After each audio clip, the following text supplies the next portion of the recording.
Bom, está aqui os logotipos do IESA, da UFG, do Planetário. E agora eu pergunto aí se alguém puder ligar o microfone e me dar um retorno, se tem aí a página em branco, escrito em vermelho, propriedades e fenômenos físicos da atmosfera.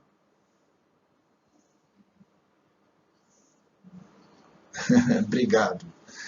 Tá bom. Então, tá aí o título do assunto de hoje.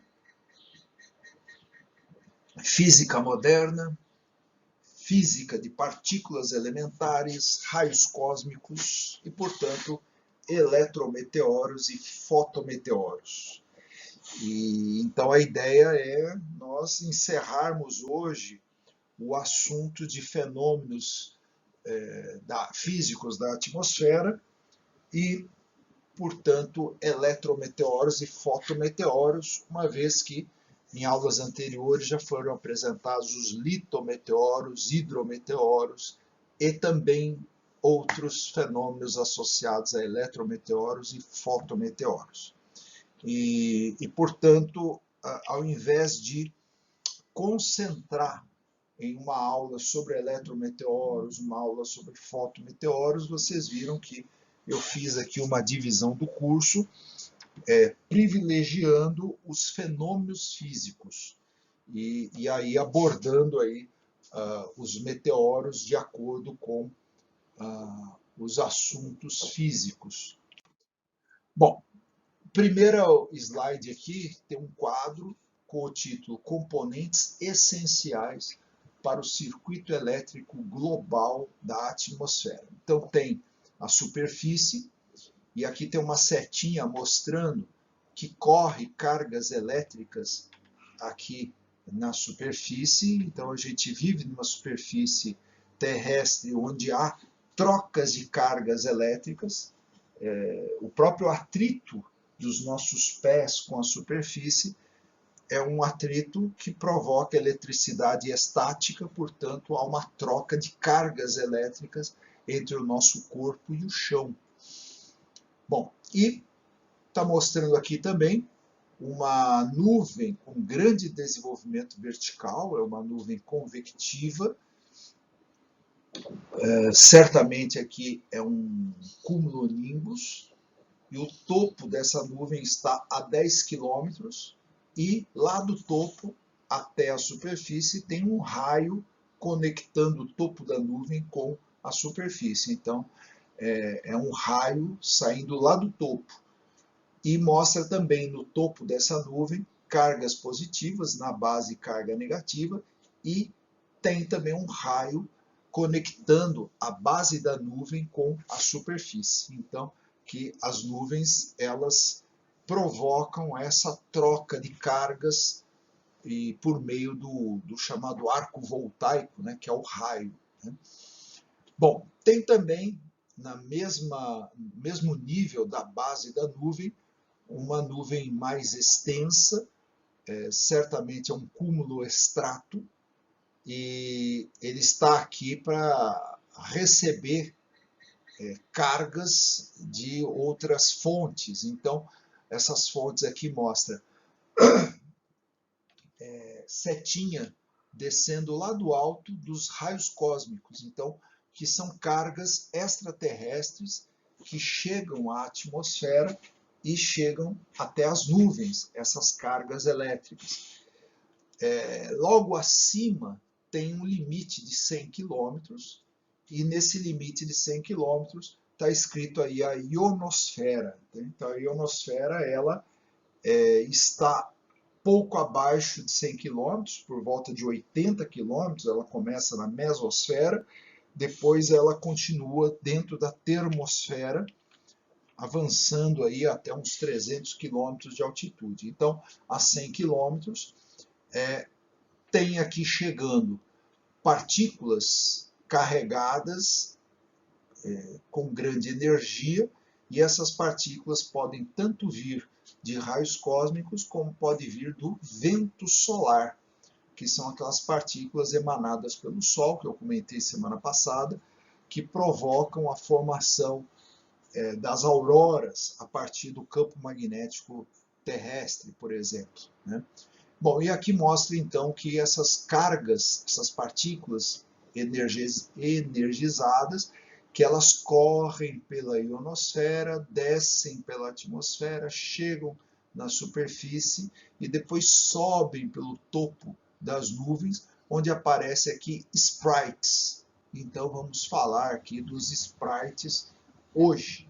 Então veja que os sprites eles estão é uma nuvenzinha vermelha, é um plasma de carga elétrica aquecido por cima das nuvens, muito alto, está aqui perto de 100 km de altitude.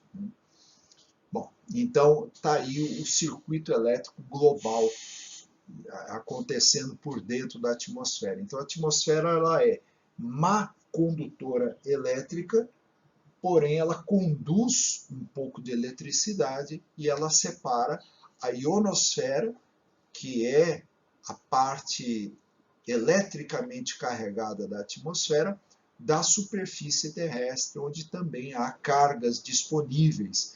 E, portanto, o clima terrestre, movimentado principalmente pelas nuvens convectivas, fazem com que haja troca de cargas elétricas dentro da atmosfera, entre a ionosfera, entre os raios cósmicos, entre o vento solar e a superfície terrestre, apesar de a atmosfera ser má condutora elétrica.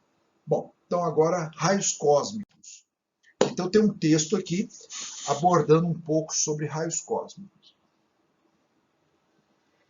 Diz o texto: as partículas com as mais altas energias da natureza são observadas nos raios cósmicos. Alguns deles são bilhões e milhões de vezes mais energéticos que as partículas criadas em aceleradores, como o Grande Colisor de Hadrons, que é o LHC. O Grande Colisor de Hadrons é aquele que foi construído para se buscar partículas cada vez menores dentro dos átomos e para tentar entender o limiar entre energia e matéria, né? O raio cósmico de maior energia detectado foi 10.000 vezes mais intenso que o feixe do LHC, que é o Grande Colisor de Hadrons. Os raios cósmicos são núcleos atômicos constituídos de prótons e nêutrons que viajam no espaço a velocidades próximas à da luz. Podem ser núcleos leves, como os do hidrogênio, ou pesados, como os do ferro. Então vejam que, entendam que os raios cósmicos, eles viajam desde fora do planeta Terra e atingem a atmosfera terrestre.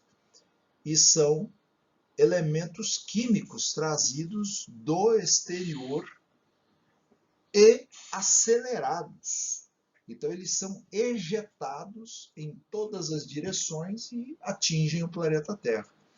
E não se sabe ainda qual é a origem dos raios cósmicos. De início, pensou-se que seria o Sol, mas as partículas que vêm do Sol, elas têm velocidades inferiores à dos raios cósmicos.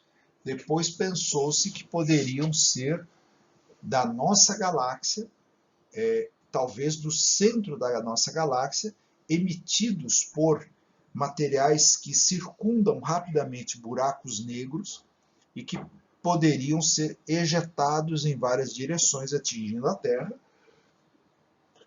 Uma outra possibilidade seriam explosões supernova, estrelas que ao morrer explodem, supernovas, e chegou-se à conclusão que deveria ser algo até mais energético do que isso, e daí passou-se a considerar outras galáxias. Então os raios cósmicos são de origem extragaláctica e são ejetados a partir de núcleos galácticos muito ativos, também com buracos negros, com materiais girando rapidamente em volta dessas grandes massas em galáxias e por algum motivo, sendo ejetados para o espaço em todas as direções. Isso explicaria as altíssimas velocidades e, portanto, as altas energias desses raios cósmicos.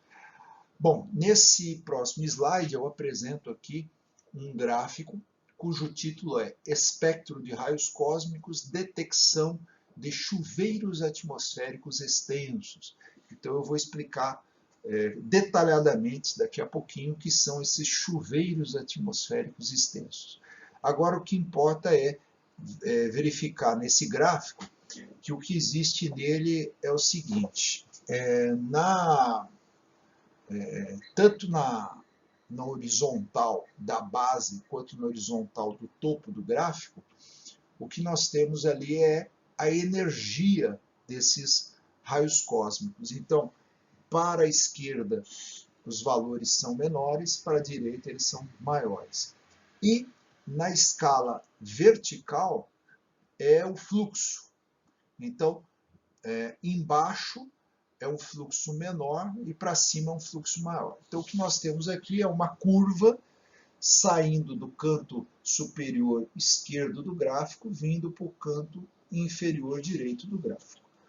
Bom, e no canto inferior do gráfico tem uma área aqui chamada de raios cósmicos de ultra alta energia. Então significa que esses raios cósmicos de ultra alta energia, eles estão na parte do gráfico que tem maior energia e fluxo menor. Então significa que eles são mais raros, eles chegam em menor quantidade. No meio do gráfico estão os raios cósmicos de alta energia. Então, eles têm metade aqui da energia possível colocado nesse gráfico e também eles atingem aqui praticamente metade do fluxo. Então, eles têm até em boa quantidade. E no canto superior esquerdo são os raios cósmicos de baixa energia. Então, eles têm menor energia, mas um fluxo maior. Esses raios cósmicos de baixa energia, eles vêm em parte do Sol. Por isso que é um fluxo maior, mas é uma energia mais baixa. Os raios cósmicos de alta energia, eles vêm de direções ou de dentro da nossa galáxia ou de fora da galáxia. E os raios cósmicos de ultra alta energia, todos eles vêm de fora da nossa galáxia. Todos são extragalácticos. Portanto, raios cósmicos, todos eles são de origem extraterrestre. Outro texto diz assim: pistas sobre a origem dos raios cósmicos ultraenergéticos podem ser obtidas a partir da análise de suas direções de chegada na Terra, que são desviadas por campos magnéticos no meio interestelar e intergaláctico. E é claro, isso daí mascara muito qual é a origem desses raios cósmicos ultraenergéticos. Ao entrar na atmosfera terrestre, os raios cósmicos colidem com núcleos de nitrogênio e oxigênio do ar. Aí é que passa a interessar para a física da atmosfera esse assunto. Então, são partículas de ultra alta energia que colidem com átomos e moléculas de nitrogênio e oxigênio do ar atmosférico. Avalanches de partículas resultantes dessas colisões atingem a superfície da Terra. Então a ideia qual é? A molécula de nitrogênio, a molécula de oxigênio, o átomo de nitrogênio, o átomo de oxigênio está no ar e recebe um choque de um raio cósmico, que pode ser um núcleo atômico, ou pode ser próton, ou pode ser nêutron, pode ser elétron, mas tudo com altíssima velocidade, portanto, alta energia. E com isso, essas partículas elas interagem e se quebram, que é o que acontece em aceleradores de partículas na física. Então, quebram essas partículas, elas desmontam os núcleos atômicos. E essas partículas separadas, então, elas são ejetadas em direção à superfície da Terra e acabam colidindo com outras moléculas pelo caminho. Então, por isso que está escrito aqui, avalanches de partículas resultantes dessas colisões atingem a superfície da Terra. O fenômeno é conhecido como chuveiro atmosférico, ou cascata eletromagnética, ou de partículas, ou cascata de partículas. Então vem daí a ideia do chamado chuveiro atmosférico. Então, agora a próxima ilustração aqui tem três, não são fotografias, são ilustrações, né, de chuveiros de raios cósmicos, mostrando que eles partem de uma direção qualquer no céu e, conforme entram na atmosfera, se ramificam e a cada colisão que acontece, vão acontecendo mais e mais e mais colisões e, portanto, de um único raio cósmico, que é uma partícula, pode ser um núcleo atômico, acaba originando vários outros. Tá? Bom, aqui nós estamos falando dos raios cósmicos como são tratados na física. A astronomia não se dedica a esse assunto. Quem se dedica a esse assunto é a física nuclear, a física de partículas, e existe uma interface de interesse com a astrofísica de altas energias, que procura estudar o fenômeno astrofísico por detrás das possíveis origens de raios cósmicos. No entanto, sem a detecção perfeita da direção de onde vêm essas partículas de raios cósmicos, a astrofísica não tem muito o que fazer.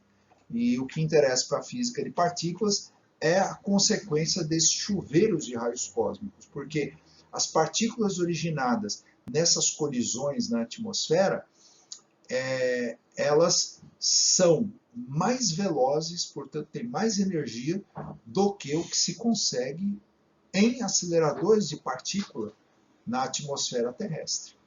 Então, são aceleradores de partículas naturais.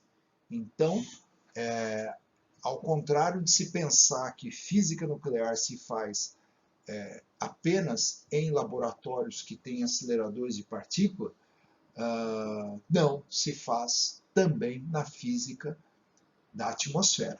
E é assim que começou os estudos, ou começaram os estudos de física nuclear no Brasil. Foi a partir do estudo de raios cósmicos com o César Lattes.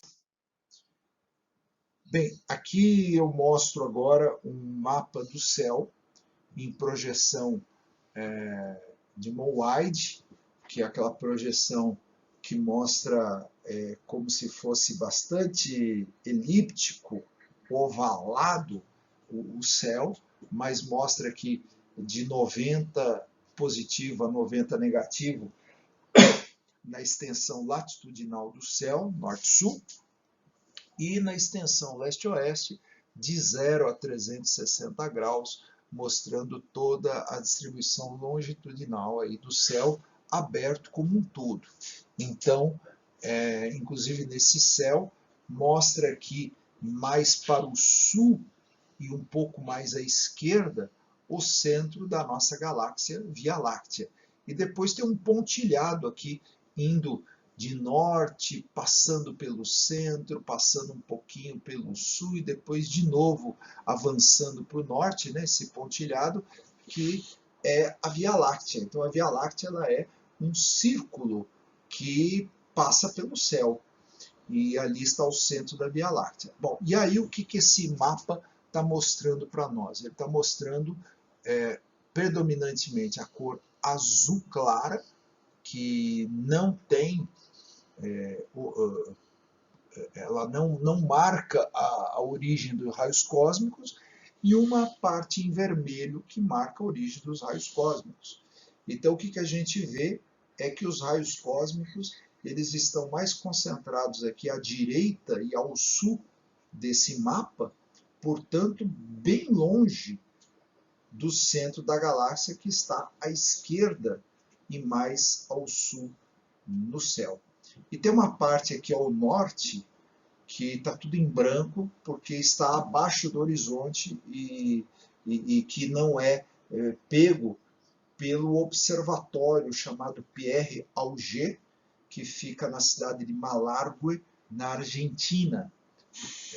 E lá, inclusive, o observatório Pierre Auger, ele é vizinho do planetário de Malargüe, que é o planetário municipal de Malargüe, lá na Argentina. Bom, e o texto diz o seguinte: os pesquisadores do observatório Pierre Auger mediram como a incidência de raios cósmicos varia em diferentes direções do espaço e constataram que o fenômeno ocorre preferencialmente em uma região distante da Via Láctea, que é a área em vermelho, que está, portanto, totalmente fora do centro da Via Láctea, e se esperava que as grandes emissões de ultra alta energia fossem de nossa galáxia, e não são. Então isso mostra que elas são mesmo extragalácticos, né? Bom, e agora vem um texto mais teórico para a gente conhecer agora os nomes de partículas elementares, entender alguma coisa sobre elas e que são essas partículas, portanto, produzidas na atmosfera terrestre, né? Então a atmosfera terrestre é um laboratório natural para a física nuclear, para a física de partículas, para a física moderna, né? Diz o texto: os núcleos que compõem os raios cósmicos colidem com os núcleos de gases atmosféricos. Essas colisões resultam na produção de partículas elementares. E aqui vem o nome de 3 delas: pions, kaons, com K, e mesons. Pions, kaons e mesons. O meson se deteriora em muon, tá aí o nome de outra partícula, muon, que é radiação de ionização e pode facilmente ser detectado. Muitas partículas foram descobertas com a observação dos raios cósmicos, tais como todos os tipos de mesons conhecidos, por exemplo. Os muons são partículas secundárias, formadas nas colisões com o ar ou com as paredes da câmara usada para detectá-los. De curta vida média, o muon se transforma em um elétron e 2 neutrinos. Então está aí mais uma informação de partículas. Também o elétron e os neutrinos. Então, pions, kaons, mesons, muon, elétron, neutrinos, todos eles são subprodutos como partículas elementares originadas pelos raios cósmicos. Os raios cósmicos são também responsáveis pela produção contínua de isótopos instáveis na atmosfera. O que significa isótopos instáveis? São substâncias radioativas, tal como o carbono 14. O carbono 12, ele é um carbono estável. O carbono 14, ele decai para carbono 13 e depois para carbono 12. Isso demora, em média, 5.500 anos. É a chamada meia-vida do carbono. E vocês certamente já ouviram falar da datação por carbono 14. Então, o tempo que o carbono 14 demora para se transformar em carbono 12, é o decaimento do 14 para o 13, do 13 para o 12, é de 5.500 anos.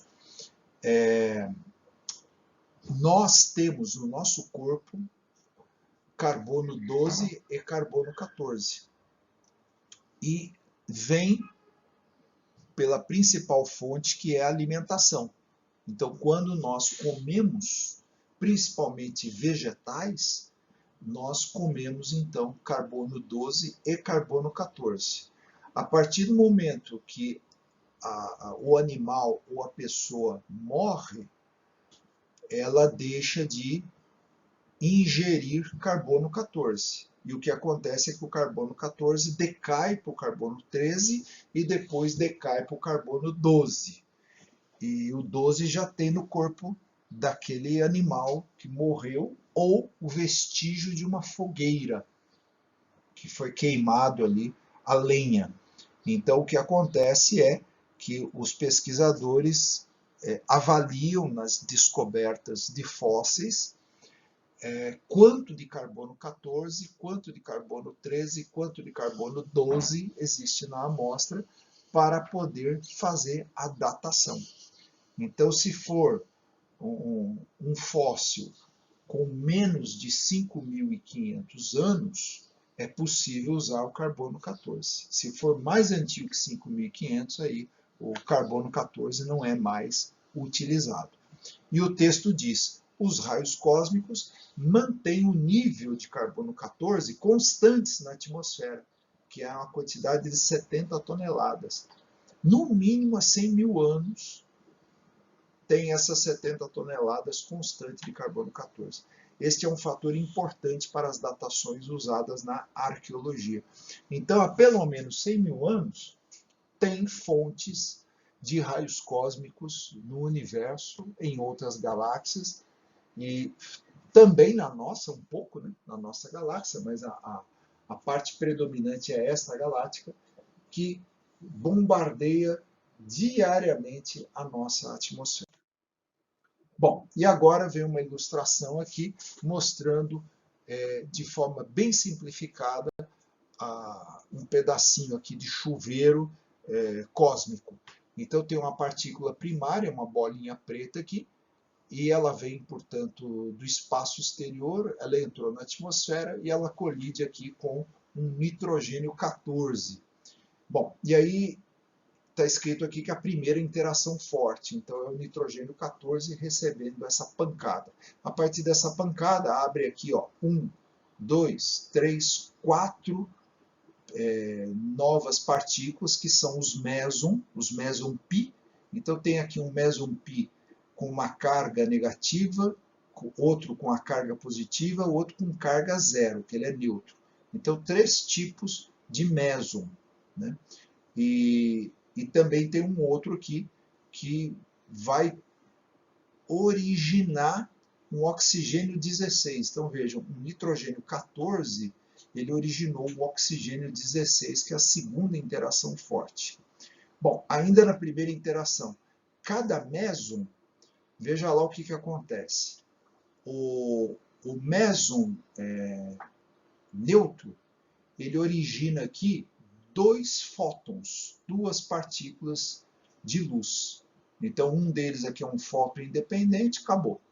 E o outro é um fóton que origina um elétron e origina um pósitron, que é um elétron com carga positiva. Então, esse elétron, esse pósitron, esse fóton, eles são normalmente detectados na atmosfera. Então, há instrumentos que detectam a criação deles. A partir desse meson π positivo, origina aqui um muon com carga positiva e um neutrino do muon, uma outra partícula. A partir também lá do meson π negativo, origina também um outro neutrino do muon, é um outro tipo de neutrino, diferente desse outro aqui, porque o primeiro que eu mostrei não tem uma barrinha por cima da letra, né? Esse tem, é um outro tipo de neutrino e forma também um muon negativo. Bom, essa foi a primeira interação forte, então, formando 3 tipos de meson π, originando também fótons, pósitron, elétron, muons e neutrinos no muon. Na segunda interação forte, que o nitrogênio 14 se transformou em oxigênio 16, o que acontece aqui é também a formação de outros 3 meson π, um positivo, outro negativo e outro neutro. O neutro origina outros 2 fótons, o negativo origina outro neutrino do muon, outro muon, e o positivo também outro tipo de neutrino do muon e um muon negativo. Então tem muon negativo, tem muon positivo, né?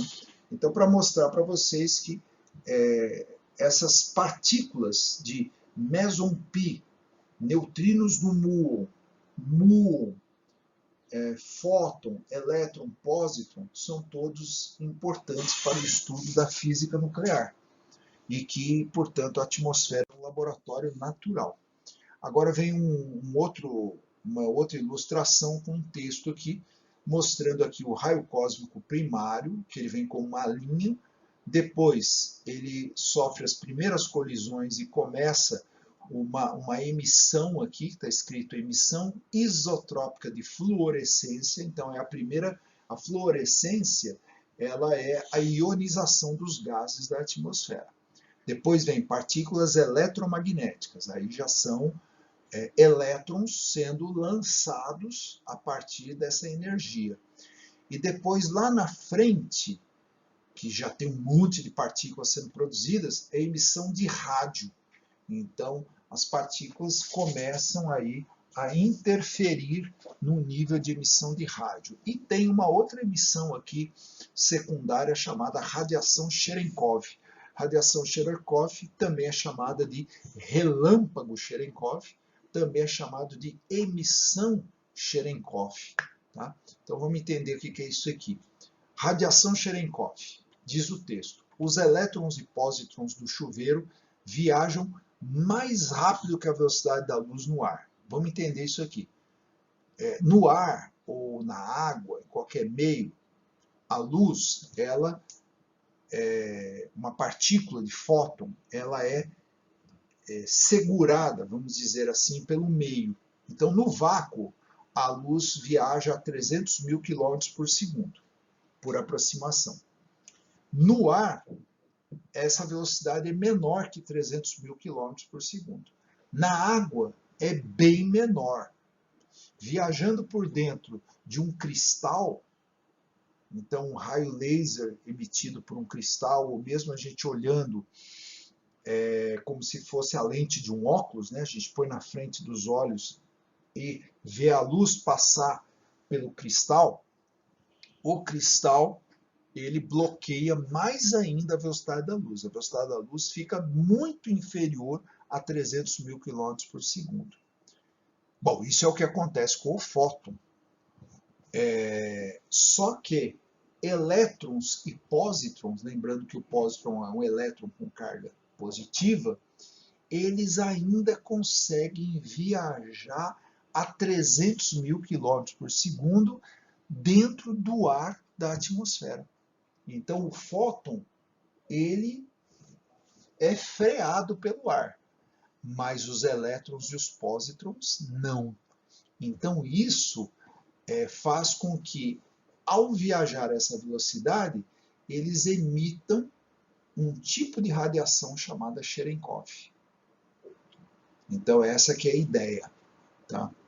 Então isso só acontece com raios cósmicos, que mostra mais uma vez, raios cósmicos proporcionam um laboratório natural fantástico para a física nuclear, para fenômenos só reproduzíveis em laboratório, mas impossíveis de se alcançar a quantidade de energia que esse material alcança quando vem de fora da Terra. Bom, agora a emissão de rádio. Os elétrons e pósitrons são defletidos pelos campos magnéticos terrestres. O que é isso? Eles são desviados pelo campo magnético terrestre, devido às suas velocidades relativistas, ou seja, a velocidade da luz, né?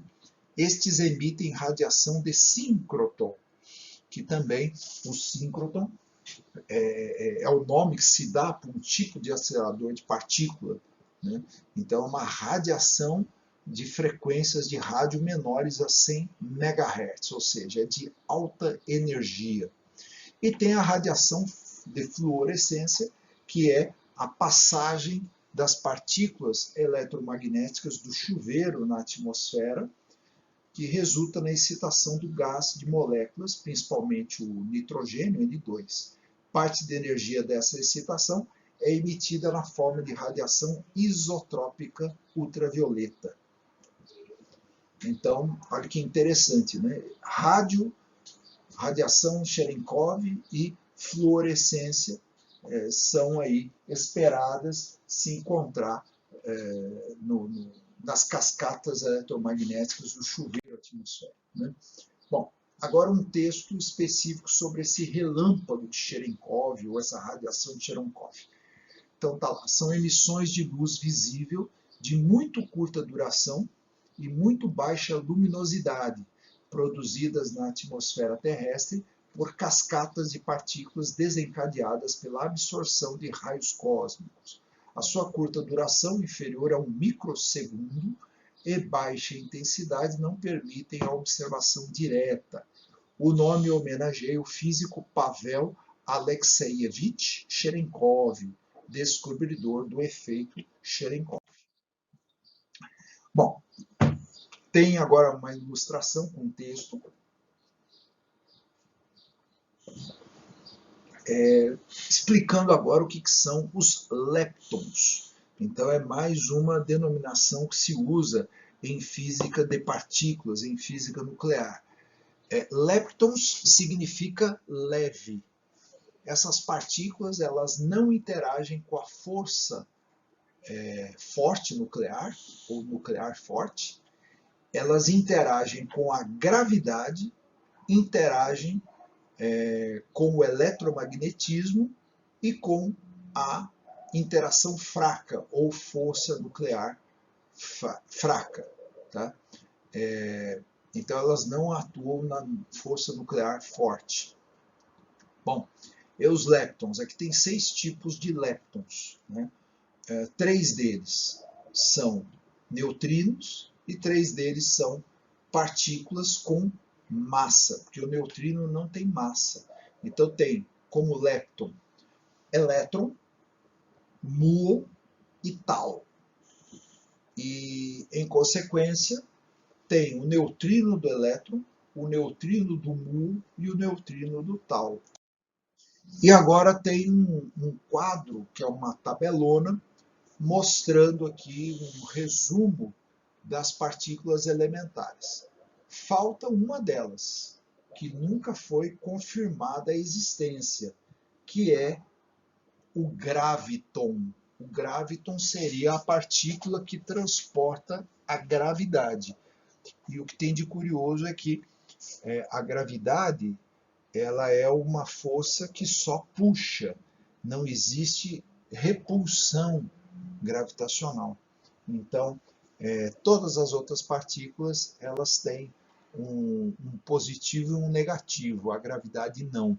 E até hoje não foi descoberta nenhuma partícula aí gravitacional, né? Bom, e os leptons, então, eles estão marcados nesse quadro em verde. Então, são os mesmos 6 mencionados anteriormente. Então, tem o elétron, o muon, o tal, o neutrino do elétron, o neutrino do muon, o neutrino do tal. Então, estão aqui as 6 partículas, são os leptons. Bom, e acima tem outras 6 partículas que são os quarks. Então, os quarks eles constituem principalmente os núcleos atômicos. Os quarks eles formam a estrutura dos prótons e dos nêutrons. E dentro dos prótons e dos nêutrons, nós vamos ver daqui a pouquinho, eu já vou mostrar essas estruturas internas, tem 6 tipos de quark, só por curiosidade, tá? Estou falando só por curiosidade. Chama up, que é a letra U, charm, que é a letra C, top, que é a letra T, down, que é a letra D. O mais importante é isso, tem um up e um down, ou seja, um para cima, outro para baixo, que é a letra U e letra D. O strange, que é a letra S, e o bottom, que é a letra B. Bom, então vocês também estão vendo aqui que está escrito assim que esses quarks, eles são chamados de férmions.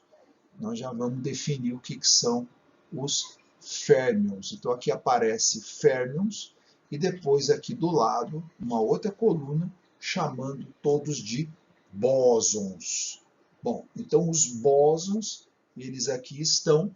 Então tem um bóson chamado gluon, letra G, o fóton, que é a letra gama, tem o bóson Z, tem o bóson W e tem um bóson H, que é o bóson de Higgs. Esse bóson de Higgs é que foi descoberto no LHC, que é aquele acelerador de partículas, e foi chamado então partícula de Deus, porque precisava se encontrar essa partícula para acertar esse modelo de física nuclear para poder entender como que as partículas acabam uma gerando outra e elas se misturando, etc, etc. Né?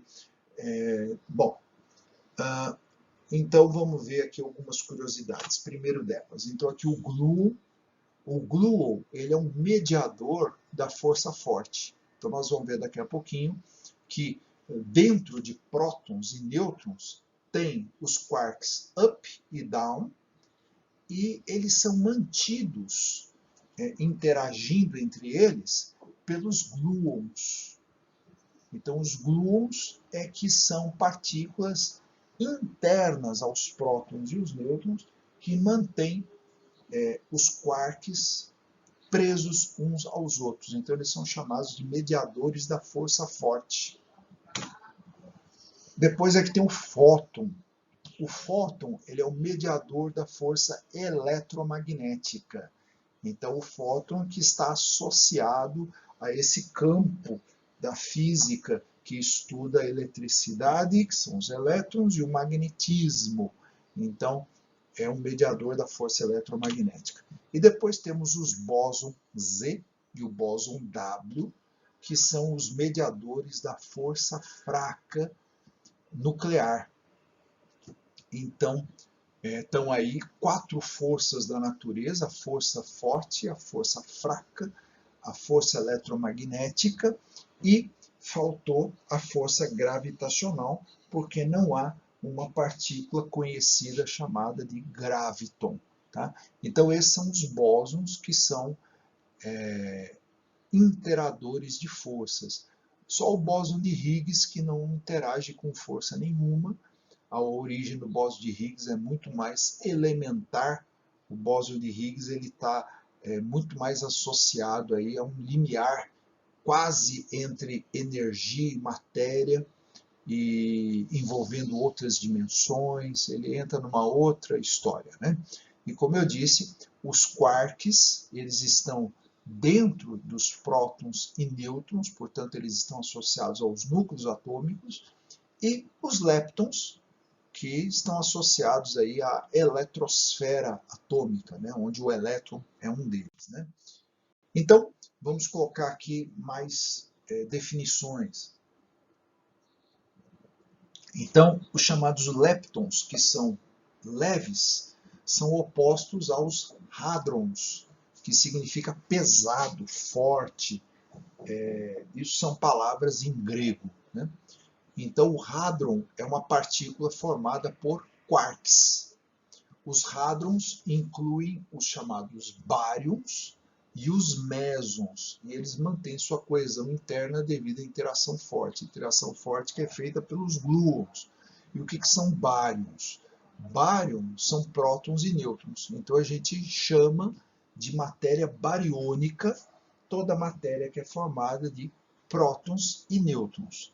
Vocês certamente já ouviram falar de matéria escura no universo. Ela é uma matéria não bariônica. Ela não é formada por prótons e nêutrons, e nem por outra coisa que a gente conheça. Tá? E, por sua vez, os mesons, que nós já fomos apresentados a eles, são os kaons e os pions. Bom, os baryons, portanto a matéria bariônica dos prótons e dos nêutrons, são formados sempre por 3 quarks. E tem também essa denominação fermions.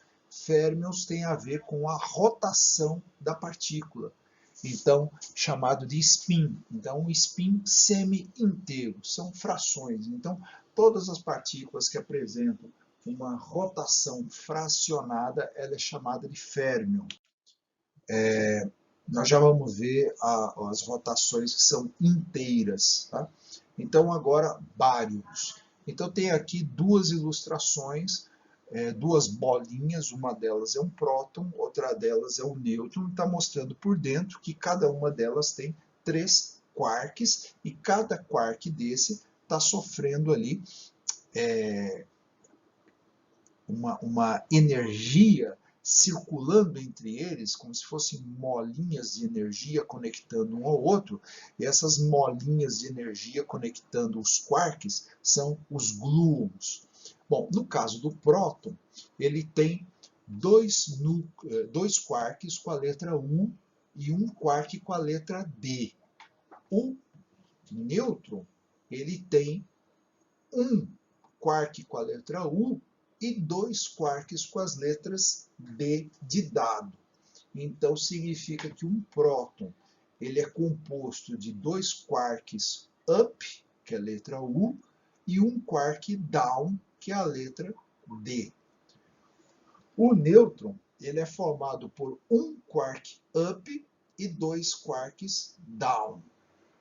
E isso faz, então, que o nêutron não tenha carga, tem 2 quarks down, e o fato do próton ter 2 quarks up lhe dá a carga positiva.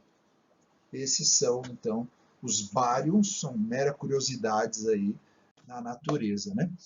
Agora os mesons. Os mesons, eles são formados por quark e antiquark. Então, por dentro dos mesons tem quark e antiquark. E eles também são chamados de bósons. De todos os bósons tem o spin inteiro, que é a rotação inteira. Lembrando que todos os bósons, eles são interadores da força eletromagnética, ou da nuclear fraca, ou da nuclear forte. Bom, então agora os mesons. Então, temos agora duas circunferências, uma delas é um kaon e o outro é um meson pi, ou um pion. Né? Então, no caso do kaon, ele tem lá dentro um quark up, que é a letra U, e tem um antiquark. Então, ele tem um quark e um antiquark, esse meson. E ligando o quark ao antiquark, tem um gluon conectando eles. Esse antiquark lá dentro é um strange, que é a letra S com uma linha sobre ele. Né? Bom, esse é o kaon. Tá? O kaon, no caso, é um kaon positivo, diferente do kaon negativo, do kaon neutro, zero, e do anti-kaon zero, que ele não apresenta essa partícula única do antiquark strange. Aí já complica, porque aí já são frações dessas partículas. Então aqui estão mostrados os mais simples deles. Né? Outro tipo de meson é o meson pi, ou pion, que ele tem um quark up, letra U, e tem um antiquark down, que nesse caso, esse down aqui, ele está com uma barrinha por cima, e também gluon faz a unidade entre esses dois quarks, um quark e um antiquark. Aqui também, o que está sendo representado é um meson pi positivo. Pode haver um meson pi negativo e um meson pi nêutron, mas também essas estruturas internas ficam diferentes também com as subdivisões dessas cargas internas aqui. Então, por isso estão representados os mais simples, o kaon positivo e o pion positivo.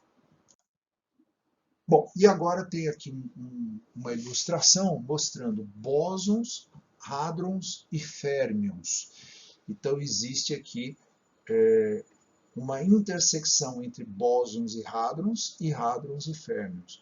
Então os bósons são o fóton, as partículas de meson W, meson Z, o gluon e o bóson de Higgs. E outro tipo de meson, os bósons, são os pions e os kaons. Só que os pions e os kaons são compostos de quarks, diferentes dos outros bósons. Então os pions e os kaons são hadrons. E tem também os férmions. Dentro dos férmions tem os leptons e os baryons. Os leptons tem um que é elétron, tem outro que é neutrino, por exemplo. E tem os férmions tipo baryons, que são... Oi?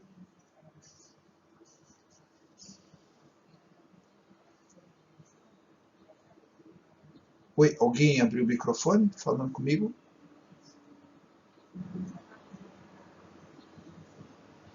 Alguma pergunta? Não? Tá. Bom, aí tem os baryons, que são prótons e nêutrons. E aí, por sua vez, esses prótons e nêutrons também são compostos de quarks. Então, eles também são hadrons. Então, veja que tem hadrons, que são mesons, que são baryons, e que, por sua vez, também podem ser esses mesons, sejam bósons, e esses baryons sejam férmions. Né? Então, tem essa intersecção aqui. Mas isso aqui é uma sopa de letrinhas, é um monte de nomes, para mostrar como que na física nuclear existe um verdadeiro zoológico. E o que eu estou tratando aqui é o básico, o mais simples, e estou deixando de lado aqui dezenas de outras partículas. Eu estou falando só aqui os nomes mais genéricos, nos quais eles podem se classificar como hadrons, como férmions, como bósons, como leptons, como baryons. Né?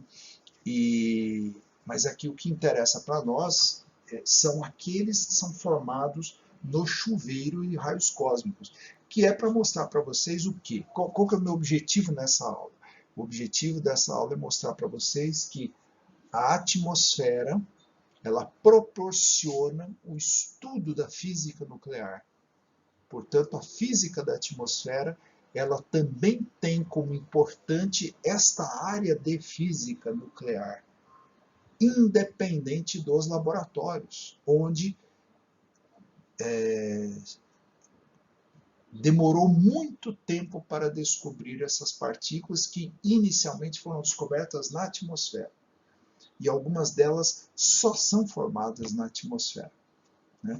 Então, mostrando aqui a importância desse estudo da física da atmosfera para a física moderna, para a física nuclear. Bom, agora aqui uma outra ilustração de chuveiro atmosférico, mostrando agora uma molécula de ar recebendo aqui uma setinha amarela, que seria a pancada aqui de um raio cósmico. Então está aqui a molécula de ar, está na atmosfera, e aqui abriu então o chuveiro secundário aqui, originando aqui kaons, que pode tanto ser o kaon positivo quanto negativo, formou os mesons pi, positivo, negativo, nêutron, os dois lados aqui, eles se formaram, e pode diretamente também, a partir dessa molécula de ar, originar aqui prótons, nêutrons e também pions, kaons, e depois vai juntando isso tudo, vai formar muons, neutrinos, ali em cima ainda mostrando a partir dos kaons e dos pions, podem formar aqui radiação fóton gama, que origina elétrons e pósitrons, fótons, elétrons, pósitrons, fótons, e aí depois vem ali montanhas e um avião. Bem abaixo de tudo isso, mostrando que isso tudo acontece, esse chuveiro de raios cósmicos, no alto da atmosfera. Isso acontece lá em cima, na termosfera, na mesosfera, e depois atravessa a estratosfera, chegando até a troposfera, uma diversidade de partículas. É um chuveiro constante de partículas que bombardeiam aeronaves e autos de montanha. Então, quem viaja frequentemente de avião, como por exemplo a tripulação de uma aeronave, está sujeito a bombardeio de raios cósmicos. E isso pode interferir na saúde da tripulação, porque pode causar mutações genéticas, câncer e outras doenças. Tá? E aqui o alto das montanhas mostra que pode-se, no alto dessas montanhas, detectar essas partículas que estão chegando. E assim é que foi feito. Então, no alto de montanhas e por meio de balões estratosféricos com detetores, é que foi se descobrindo no alto da atmosfera essas partículas. Tem uma outra ilustração aqui, o título é Partículas componentes do produto dos raios cósmicos na atmosfera. Então tem aqui o raio cósmico primário bombardeando uma partícula e ela origina aqui núcleos leves e outros núcleos como aqui os cáon, o pi, próton, nêutron. Então vai originar aqui a chamada componente hadrônica. Lembrando então que os hadrons, eles são principalmente prótons e nêutrons. Tem uma outra componente aqui, originada a partir de um meson pi neutro, que ele originou fótons, elétrons e pósitrons. E essa é a componente eletromagnética. E, por meio de um meson pi positivo e um meson pi negativo, se originam aqui partículas como o muon, o neutrino do muon, o neutrino do elétron. Portanto, essas são as chamadas componentes muônicas. Então, 3 componentes que podem se originar de chuveiro de raios cósmicos. Componente hadrônica, que são núcleos de prótons e nêutrons. Componente eletromagnética, que são elétrons, pósitrons e fótons. E a componente muônica, que são os muons e os neutrinos do muon, ou mesmo neutrino do elétron. Né? Então, é uma riqueza de partículas. Né? Tem uma outra aqui mostrando a mesma coisa, partículas componentes do produto dos raios cósmicos na atmosfera, também mostrando aqui uma sequência enorme de possíveis fragmentações de partículas chegando no alto da atmosfera até o nível do mar, e também dividindo aqui componente muônica, componente hadrônica e componente eletronfotônica. Então, um monte de partículas aqui de nêutrons com a letra N, os prótons com a letra P, com o símbolo de π, mesmo usado na matemática, são os mesons pi ou pions, tanto negativo, positivo como o neutro, com a letra que Mi são os muons, e tem muon positivo, muon negativo, e tem também aqui os neutrinos do muon, tem também o gama, mostrando os fótons, ou a própria radiação gama, pode ser originada, e tem os elétrons negativos, por definição, e elétron positivo, que são os pósitrons. Então, tudo isso originado aí pelo chuveiro de raios cósmicos a partir de uma única partícula de raios cósmicos colidindo com uma única molécula da atmosfera. Origina um montão de partículas e que podem e são detectadas. Uma outra ilustração agora, mostrando a mesma ideia de um raio cósmico primário, e o título é Como o raio cósmico se desfaz, e ele originando aqui o chuveiro atmosférico e tem um balão a 30 mil metros, 30 quilômetros, detectando parte dessa radiação. Tem um outro balão chamado balão de Victor Hess, a 5.300 metros, 5 quilômetros. Tem ali o Monte Mont Blanc, a 4.800 metros, que também detecta aqui, pode se detectar partícula. Tem um Concorde voando a 15 mil metros no meio desse chuveiro aí, né? Bom, e aí essa ilustração está dividida em 3 partes, né? Então, número 1, que é o raio cósmico chegando, tem um texto aqui que diz assim: ao chegar à Terra, o raio cósmico de altíssima energia colide com o núcleo da alta atmosfera. As partículas se chocam entre si sucessivamente, formando um chuveiro com trilhões de novas partículas. Depois, já está mostrando o 2 e o 3 lá no chão, que são as detecções são feitas, portanto, em solo a partir de observatórios, né? Então, o número 2 está escrito aqui. As partículas do chuveiro excitam moléculas de nitrogênio do ar que emitem uma tênue luz azul que pode ser captada pelos telescópios de fluorescência. Então, tem telescópios de fluorescência no chão, apontados para o céu, e eles detectam essa luz azul se tiver o céu limpinho, sem nuvens, né? E tem depois o número 3, que é um outro tipo de registro. Diz aqui, as partículas são também registradas quando interagem com a água dos tanques dos detetores de superfície e produzem luz. Um computador central reúne as informações dos telescópios e dos detetores para definir a energia e a direção do raio cósmico que deu origem ao chuveiro. Então, se usa tanques especiais com água puríssima e detetores, portanto, água puríssima para não ter desenvolvimento de bactérias, né?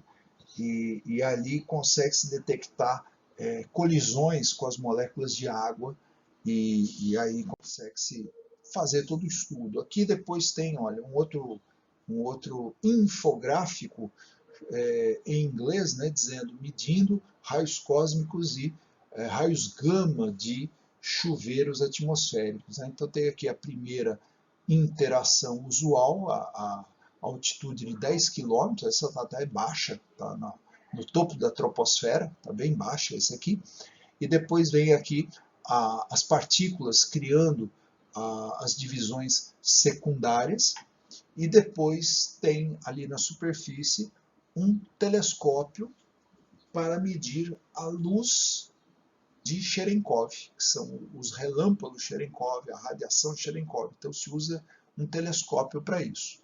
Depois tem aqui 2 outros detetores na superfície para medir, são câmaras com tubos de Geiger, que mede radioatividade, e eles conseguem então detectar algumas partículas.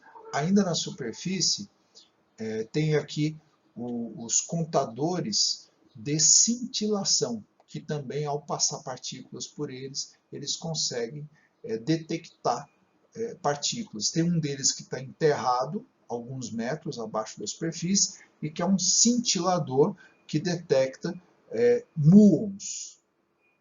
Tem um outro bem mais enterrado, bem lá no fundo, que também detecta muons. Então existem observadores de neutrinos, observadores de muons, que são tanques enterrados a quilômetros de profundidade, porque essas partículas conseguem atravessar as rochas e eles são colocados aí a quilômetros de profundidade, que é para evitar a detecção de qualquer outro tipo de partícula que pode interferir na observação. E por último, ainda na superfície, tem um tipo aqui também de telescópio que detecta apenas a luz de fluorescência, né? Muito bem, então,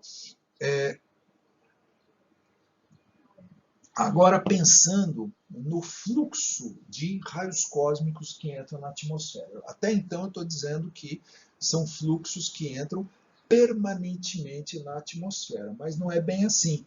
Existem ciclos que estão associados a os ciclos de manchas solares, mas é uma associação inversa. Por quê? A teoria diz que quando o Sol está ativo, aumenta a velocidade do vento solar. E o vento solar, por sua propriedade magnética, consegue desviar uma grande quantidade de raios cósmicos. Então, diminui a intensidade dos raios cósmicos na atmosfera terrestre.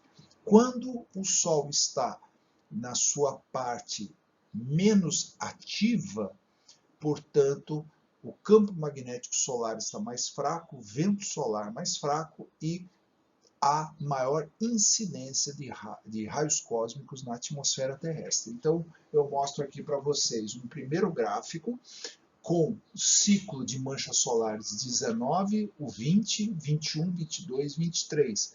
Todos eles são distribuições normais que vocês já viram em estatística, em que aumenta, diminui, aumenta, diminui, aumenta, diminui, num ciclo aí como uma normal gaussiana. Bom, então são 11 anos em média em que se faz o ciclo completo. São 5 anos e meio aumentando a atividade solar, 5 anos e meio diminuindo. Então, tem um período aí mais baixo, depois 5 anos e meio um período mais alto. Muito bem. E estão marcados aqui anos pouco anterior a 1960, 59, 58, 57, desde 1957 até 2011 aqui, quase 2012. Né?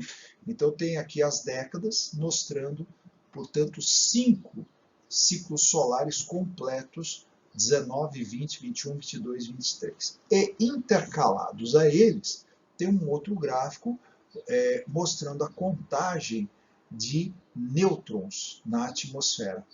Então, os nêutrons também formam aqui um ciclo onde aumenta, diminui, aumenta, diminui, aumenta, diminui. Mas o que a gente nota é o seguinte, por exemplo, perto de 1964, 1965, era entre o ciclo 19 e o ciclo 20.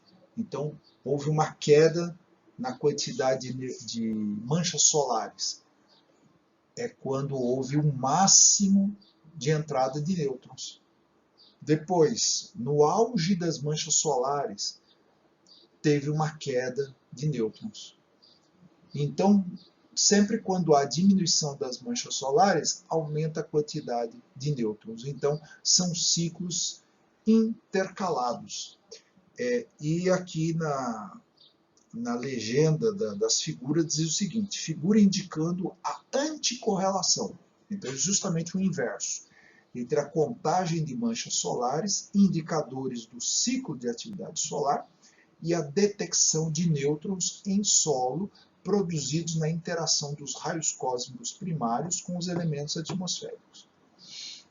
Então, mostra que se não houvesse essa oscilação nos ciclos solares, nós teríamos um fluxo quase contínuo de partículas desse tipo, nêutron, né, raios cósmicos em geral.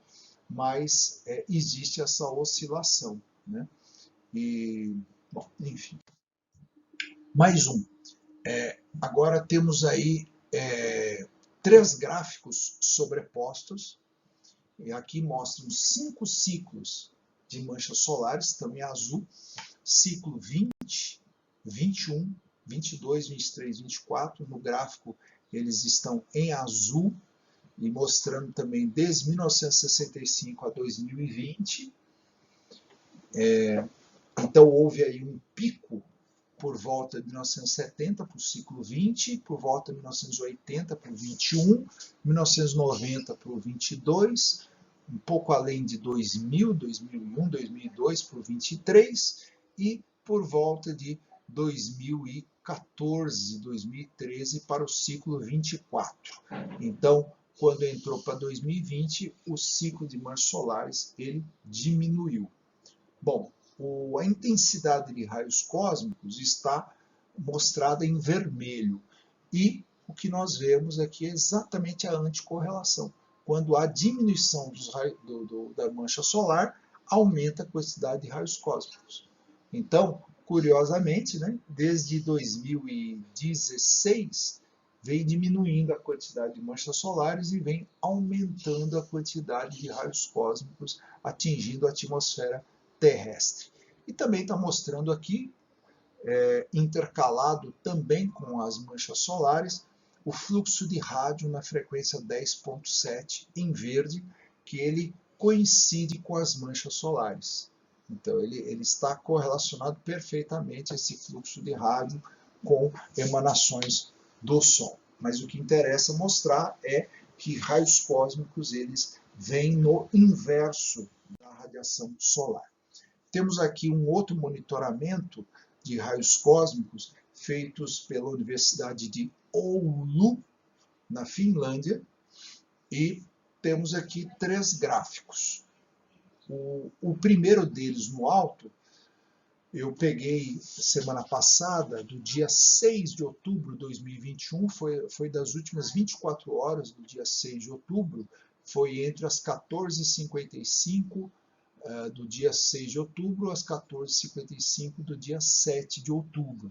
E o que a gente vê ao longo das horas é uma oscilação da quantidade de nêutrons que oscila praticamente a cada 10 minutos. Sobe, desce, sobe, desce, sobe, desce, sobe, desce, sobe, desce, sobe, desce.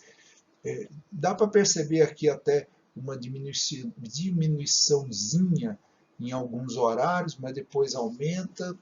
Ou seja, nitidamente mostrando que é um fluxo perturbado pela atmosfera que bloqueia. Talvez esse fluxo fosse contínuo se não houvesse moléculas na atmosfera perturbando a entrada desses nêutrons, né? Que aparentemente não tem nada a ver aqui com a parte diurna ou com a parte noturna. É muito difícil a gente perceber isso aqui, né? Tem aqui uma leve diminuição nas primeiras horas da madrugada na Finlândia, e um leve aumento aqui no período da tarde lá na Finlândia, mas pouco a gente percebe aqui realmente, né? Bom, e depois temos uma oscilação de 30 dias. Então, entre o dia 7 de setembro de 2021 e o 7 de outubro de 2021.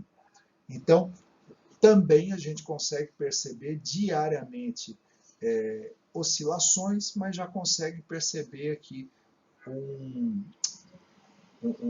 talvez um padrão aqui entre o dia 8 e o dia 18, então tem 10 dias de uma intensidade maior, do dia 18 até aqui o dia 28, leve queda, e depois do dia 28 até o dia 7 de outubro, vai levemente aumentando, né? Então, esse já seria mais curioso para se analisar vários meses ao longo de um ano, para perceber como é que esse fluxo de nêutrons está se comportando.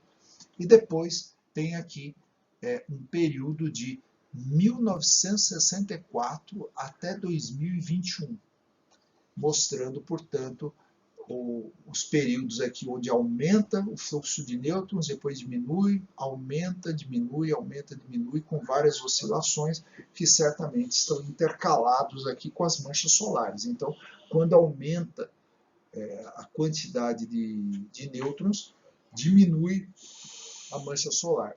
E quando diminui a mancha solar, aumenta o de nêutrons, né? E a gente percebe aqui também um aumento a partir de 2001, mesmo na parte alta dos nêutrons, como na parte baixa dos nêutrons, tem uma tendência de aumento dos raios cósmicos, porque estamos numa tendência de diminuição de manchas solares, no geral, com vários ciclos.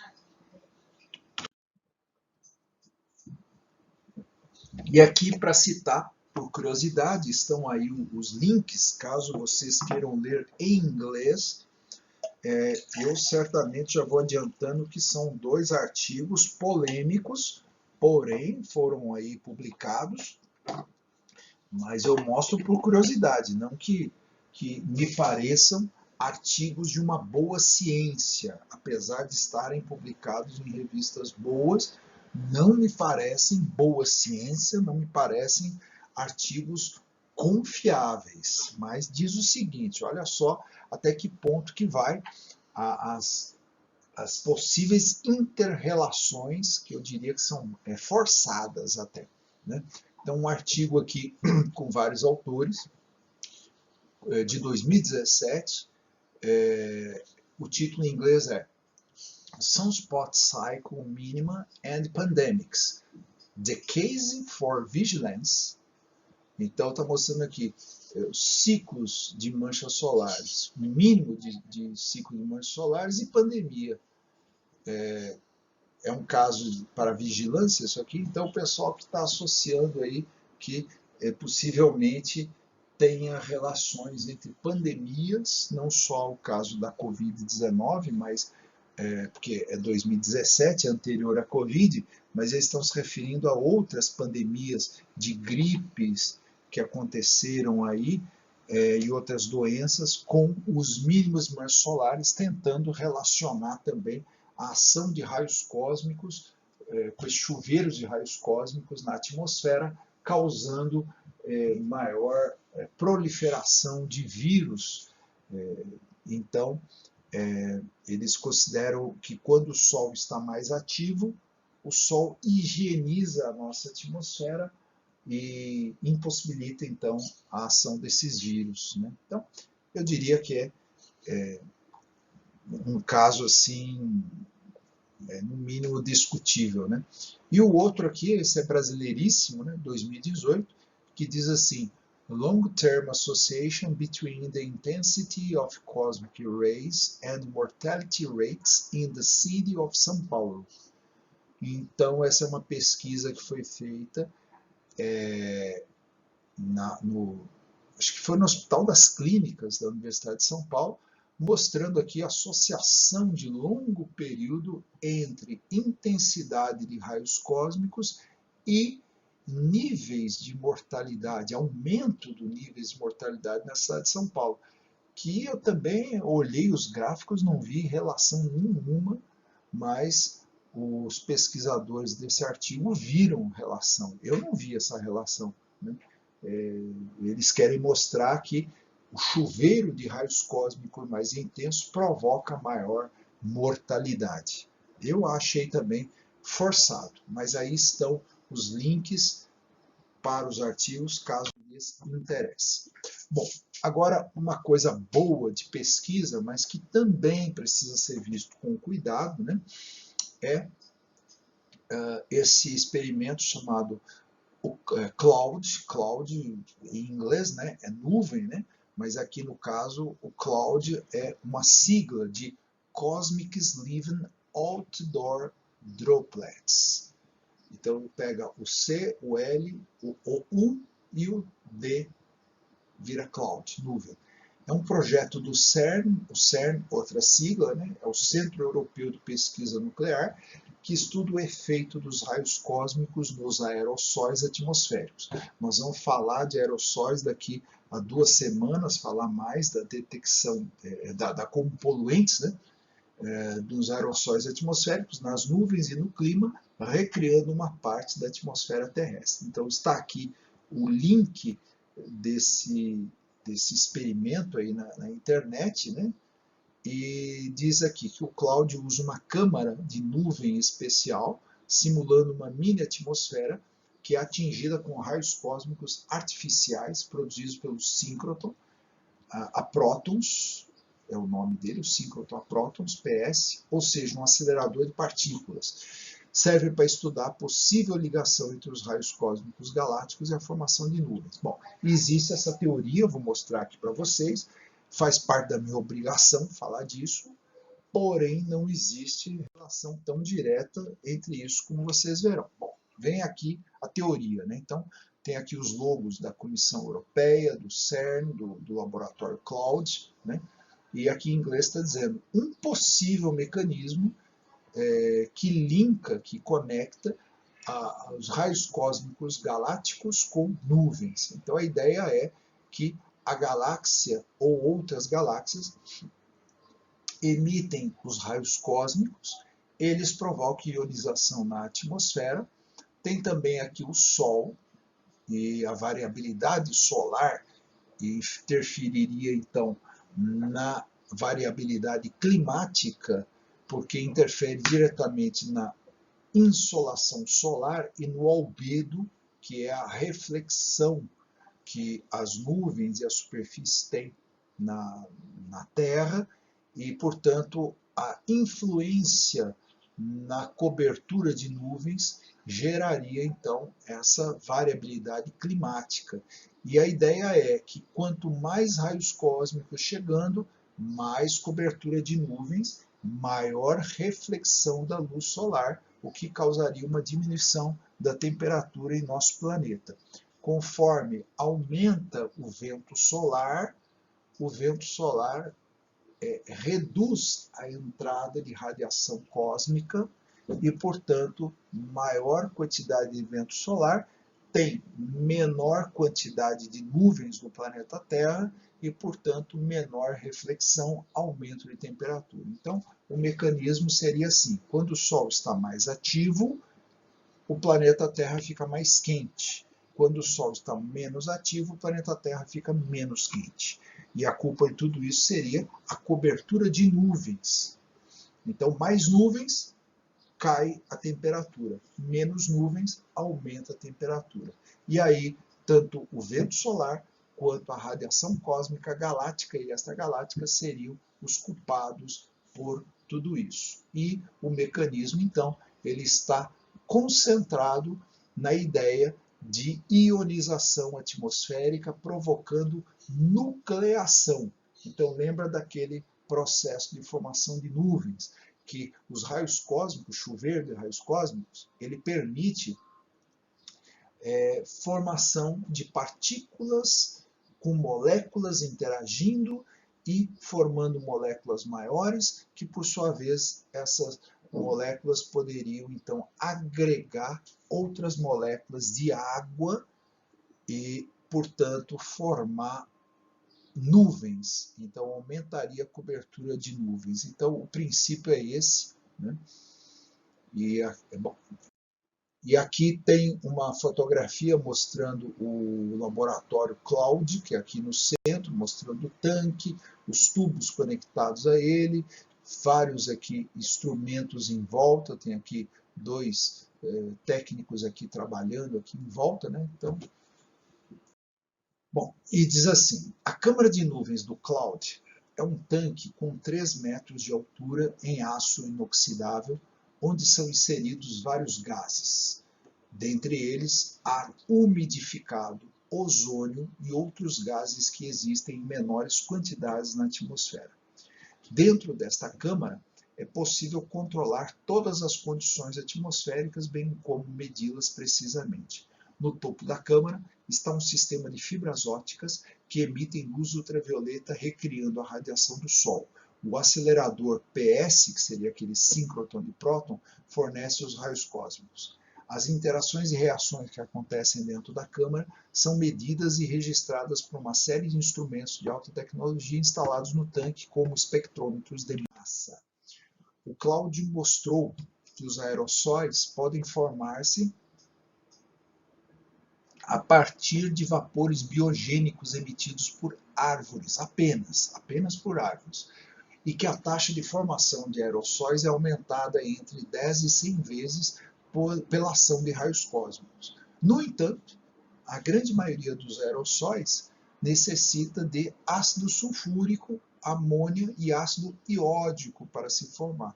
Porém, há outros componentes atmosféricos ainda não identificados, talvez antrópicos, que contribuem para a formação de aerossóis.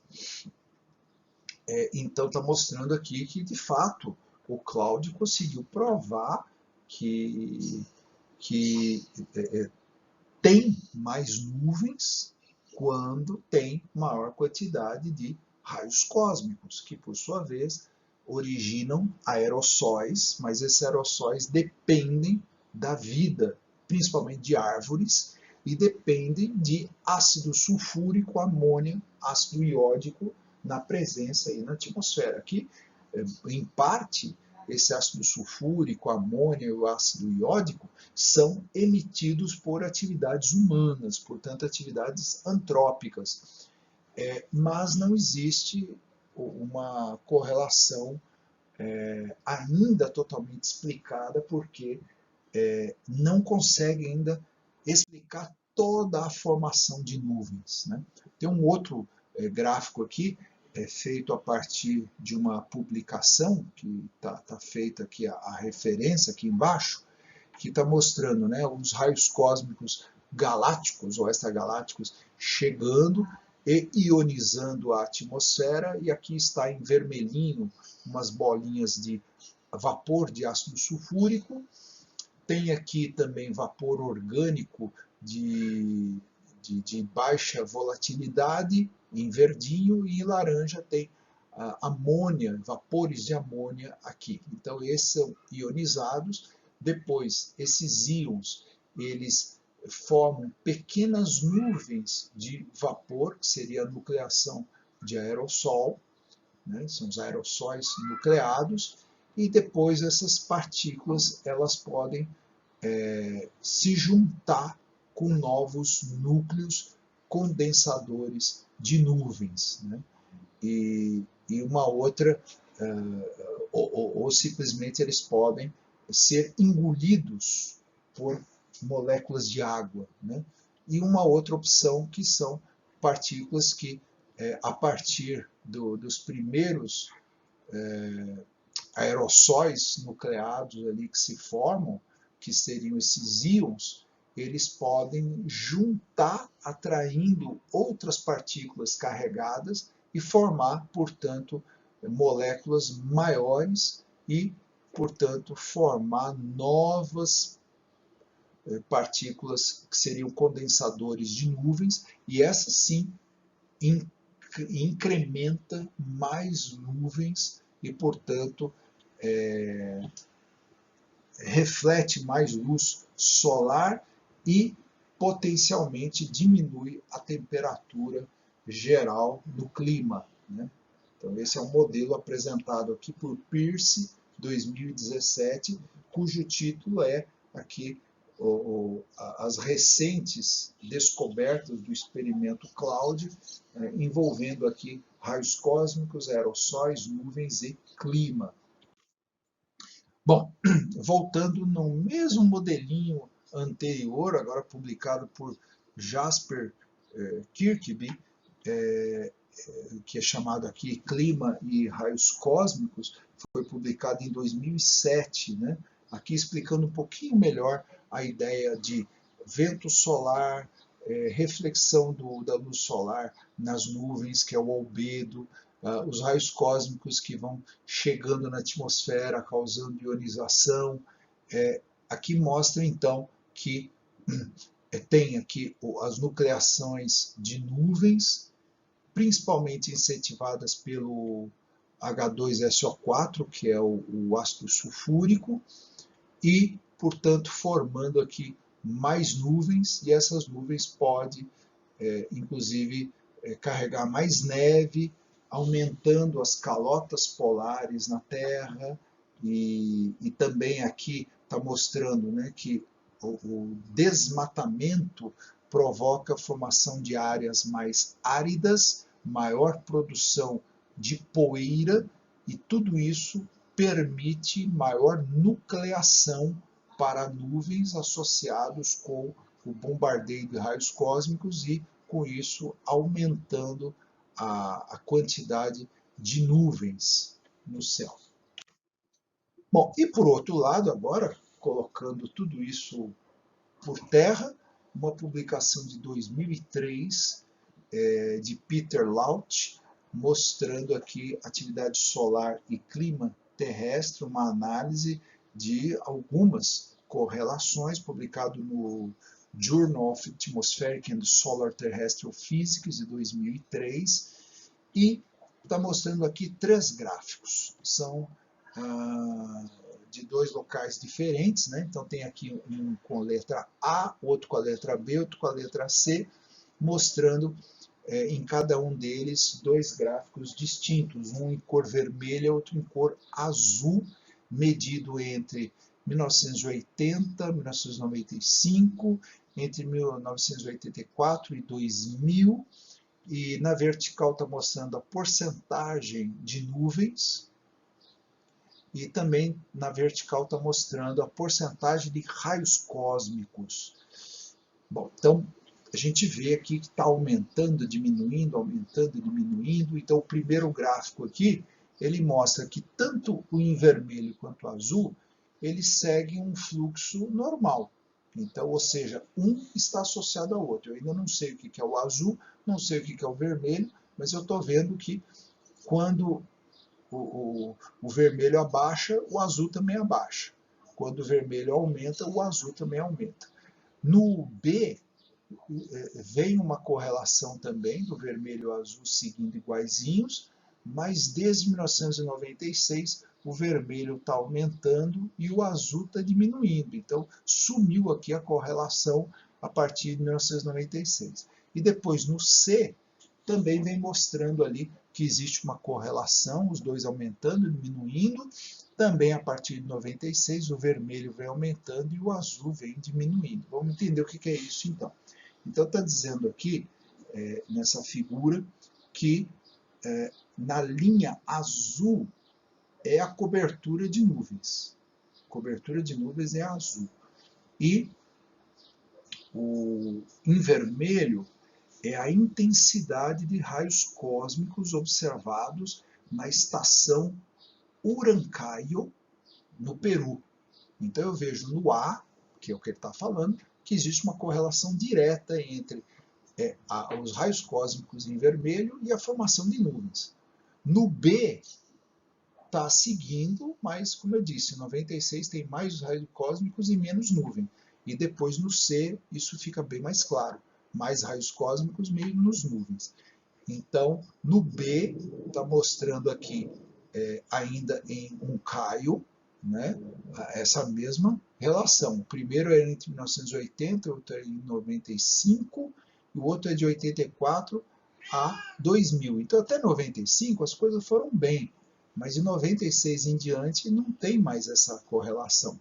E o gráfico C, ele foi mais limpo, foi tirados interferências, e que é o chamado smoothed, então ele foi alisado, foi tirado pequenas interferências, e aí aparece mais claramente que não é nem 96, vamos ver aqui, 95, 94, teve um pico aqui de nuvens e começou a aumentar também a quantidade de raios cósmicos, mas em 95 caiu muito a quantidade de nuvens, e depois em 98 e 99 caiu muito nuvens, caiu um pouquinho os raios cósmicos, né? Mas vinha numa relação direta e depois mostrou que não é tão direta assim. Apesar que as curvas, apesar de elas estarem distanciadas, elas ainda mostram. Então, não é de se jogar totalmente fora o modelo, mas o modelo precisa de acertos. Então, não existe uma relação confiável tão direta entre nuvens e raios cósmicos. Tá bom? Encerrei aqui o assunto raios cósmicos. Vamos agora para o último assunto, que são muito recentes, desde a década de 80, que são eventos observados por aviadores, pilotos e também a partir do espaço, a partir de cosmonautas e astronautas no espaço que veem na atmosfera terrestre, na alta atmosfera, os chamados, passaram assim a ser chamados, né? Olha que nome grande, eventos luminosos transientes. Então, em português é ELTS, ou em inglês fica TLE, né? Também chamados de superfaíscas, e também são divididos entre blue jets, que são raios, jatos azuis, né? E tem os red e blue sprites, que são os sprites vermelhos, azuis. Tem os ELVs e os ALOs. Vamos entender que negócio é esse. Bom, então, isso tudo aqui é uma área relativamente jovem, tem menos de 30 anos na física, que estuda aqui efeitos da atividade elétrica de sistemas convectivos. Então, isso aqui é uma sigla EAESC, que em inglês chama-se FADAS. FADAS, efeitos da atividade elétrica de sistemas convectivos, que é um conjunto de dois tipos de fenômenos. O 1 e o 2 são esses que eu já citei. 1, os eventos luminosos transientes, ELTs. O 2, emissões de alta energia de tempestades, que são os ALETs. Então, os ELTs, eventos luminosos transientes, que são plasmas de baixa energia na média e alta atmosfera do planeta, que ocorrem acima dos sistemas convectivos de tempestades, logo acima das nuvens, como cumulonimbus, por exemplo. Né? E os ALETs, emissões de alta energia e tempestades, que são emissões de raios gama, raio gama também chamado de FGTS, flashes de raios gama terrestres. E aí vem, além dos raios gama, raio-x, elétrons, pósitrons e nêutrons. Ambos os tipos, tanto os ALETs quanto os ELTs, são causados por campos eletromagnéticos dos relâmpagos originados nas tempestades. Então, os eventos luminosos transientes, conhecidos pela sigla TLE do inglês Transient Luminous Events, são eletrometeoros caracterizados por emissões ópticas de curta duração, em geral de luminosidade muito menor do que o comum relâmpago, que se desenvolve na média e alta atmosfera por cima de trovoadas ativas. Os ELTs são consequência dos campos elétricos na média e alta atmosfera, região de fronteira terra-espaço, oriundos de perturbações elétricas na troposfera, causadas por relâmpagos que extinguem carga elétrica no interior de nuvens e tempestades. Outro gráfico, outro slide. Esses fenômenos que se distribuem desde a parte superior da troposfera até a ionosfera são reflexos dos desequilíbrios eletrostáticos gerados pelas descargas do nuvem-solo e da propagação para a ionosfera do pulso eletromagnético resultante das enormes correntes elétricas transientes que em microsegundos percorrem os canais de descarga. Ou seja, traduzindo tudo isso, são as nuvens de chuva com grandes tempestades elétricas que causam tudo isso. Então elas estão trocando carga não só com o solo, como com as altas camadas da atmosfera, provocando esses fenômenos elétricos que têm também uma ocorrência luminosa. As intensas descargas positivas no nuvem-solo, que por vezes transferem mais de 100 coulomb de carga positiva para o solo, aparecem frequentemente associadas a estes fenômenos. As emissões ópticas resultantes, que podem ser consideradas como formas exóticas de relâmpago, apesar de receberem o nome coletivo de eventos luminosos transientes, são um conjunto muito variado de fenômenos, diferindo substancialmente em gênese, localização e aspecto. As escalas dimensionais relevantes variam de dezenas de metros a dezenas e centenas de quilômetros, enquanto que as escalas temporais variam de centenas de microsegundos a centenas de milissegundos. A compreensão global desses fenômenos, na sua maioria, apenas recentemente observados, é ainda incipiente. Muitos detalhes sobre seus efeitos físico-químicos na atmosfera não são conhecidos. E aí vem a primeira ilustração, que vai se repetir algumas delas aqui. Então, está mostrando aqui, são duas ilustrações, uma mais detalhada que a outra, mostrando na parte de baixo a troposfera, depois a estratosfera, a mesosfera, a termosfera, isso na vertical. Então a gente tem aqui na troposfera nuvens e raios. Logo acima da nuvem com raio tem um blue jet, então esse jato saindo lá de cima. E acima de 50 km até 100, está formando aqui um sprite, que parece uma... O que é isso aqui? Uma coisa vermelha, como se fosse assim, fumaça subindo, muito grande, e embaixo tem como uns tentáculos, como se fossem uns raios azulados, e logo em cima tem como se fosse um halo em volta chamado de Elf. Então é isso que a primeira ilustração está mostrando. A outra ilustração ao lado está mostrando aqui também nuvem, muitos raios aqui, e por cima o Blue Jet está sendo chamado também de gnomo. Então é um outro nome que o Blue Jet pode ter. E lá para cima de 50 km está formando o Sprite, que é esse, parece esse gás ionizado, avermelhado, lá na mesosfera, e embaixo dele tem os chamados tendrils e os beds, que são esses tentáculos para baixo. E lá para cima tem os elves, lá na ionosfera, né, que são verdadeiros halos.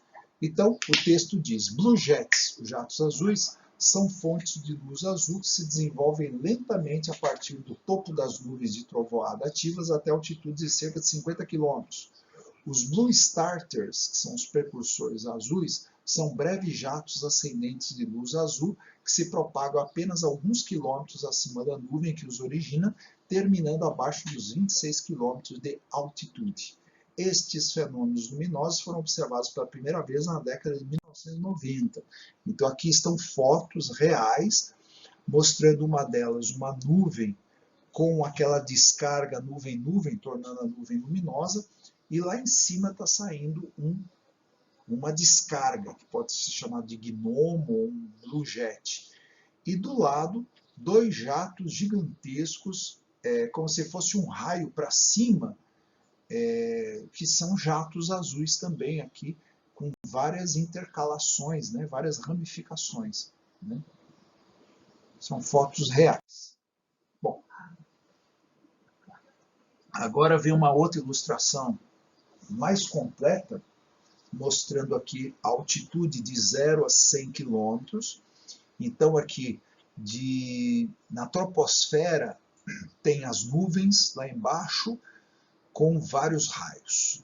Numa delas está saindo um blue jet, uma delas está saindo um jato gigante, azul também, lá no topo ficando vermelho.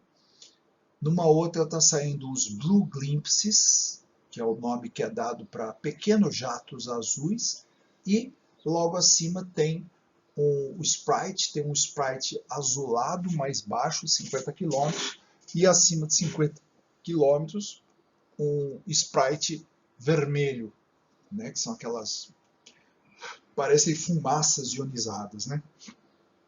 E aqui uma outra nuvem, que tem uma outra coisa curiosa acontecendo. Tem um raio amarelo saindo aqui e como se fosse fogos de artifício cor-de-rosa para todo lado, emanando aqui um fluxo de elétrons e pósitrons, bem por cima da nuvem.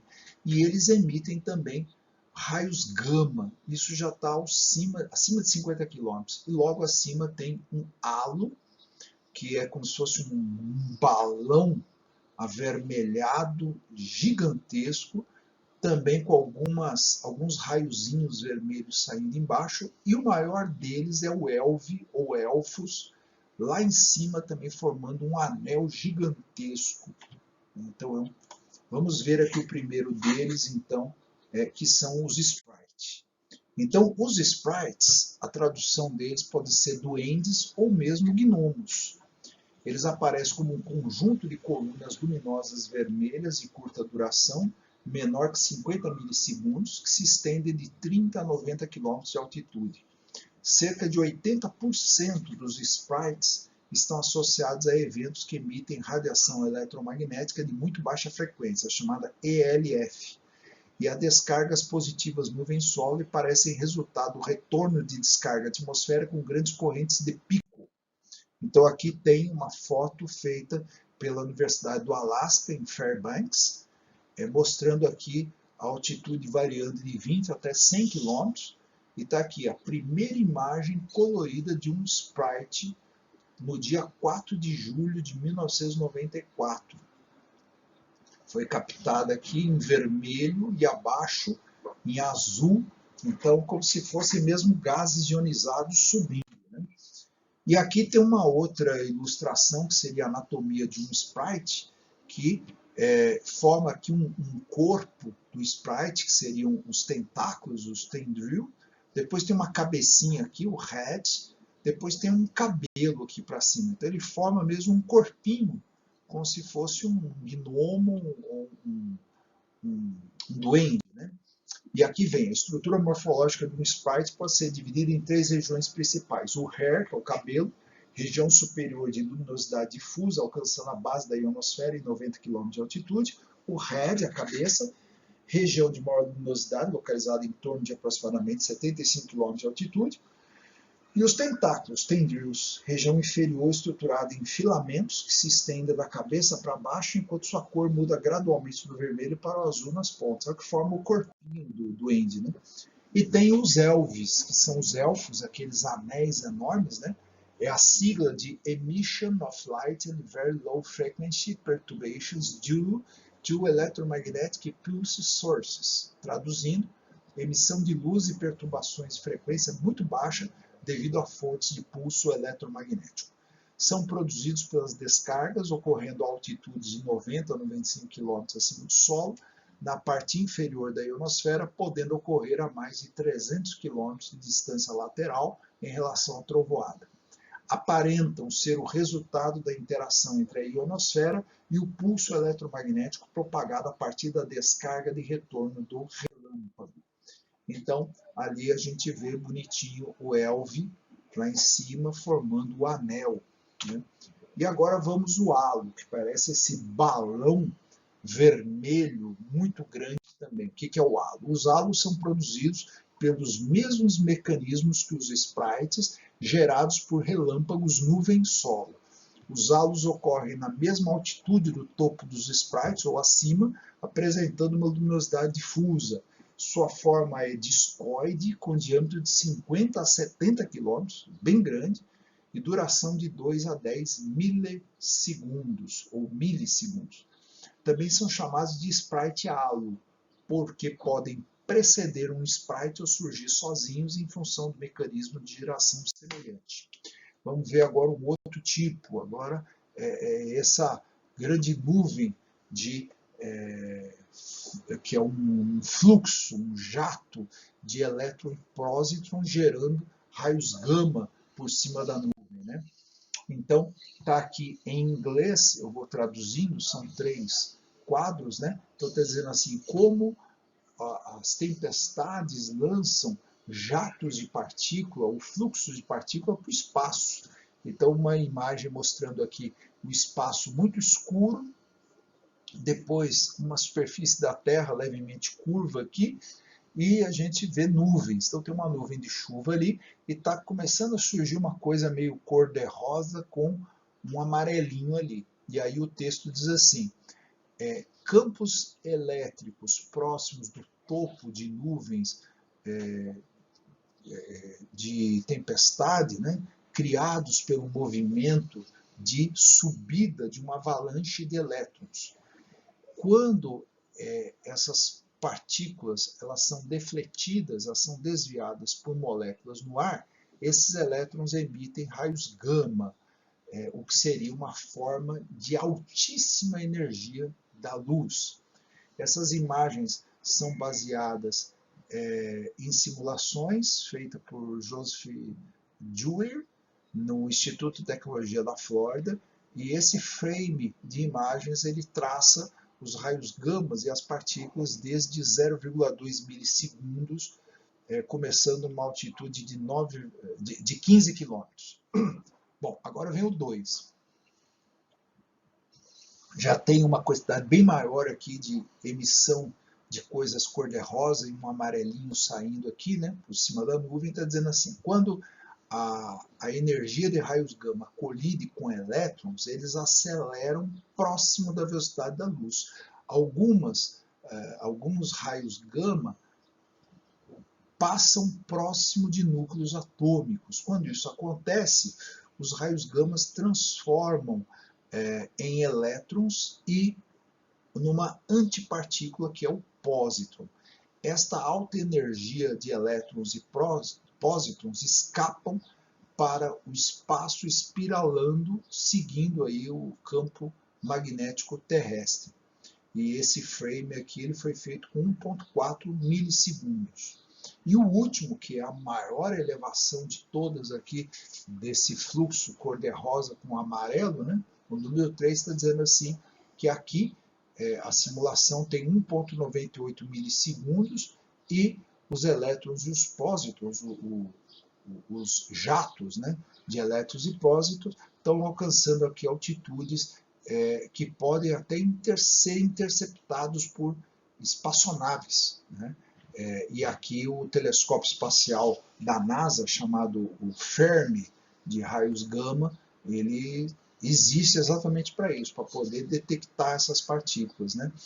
E que esse monitor de raios gama, o Fermi, ele também procura detectar não só da atmosfera terrestre, como do espaço, né? Explosões de raios gama que vêm do espaço. E ele detecta, então, um sinal característico aqui de uma aniquilação de um pósitron, que é um elétron com carga positiva. Quando um pósitron colide com um elétron na espaçonave, duas partículas são transformadas em raios gama. Então, esse é o experimento aí. Bom, e aqui uma outra ilustração, já estamos acabando, mostrando aqui a estratosfera, a troposfera com as nuvens, tem um avião passando aqui, tem o raio de tempestade aqui, e dali para cima, na estratosfera, está subindo aqui essa radiação de elétron, pósitron e raios gama.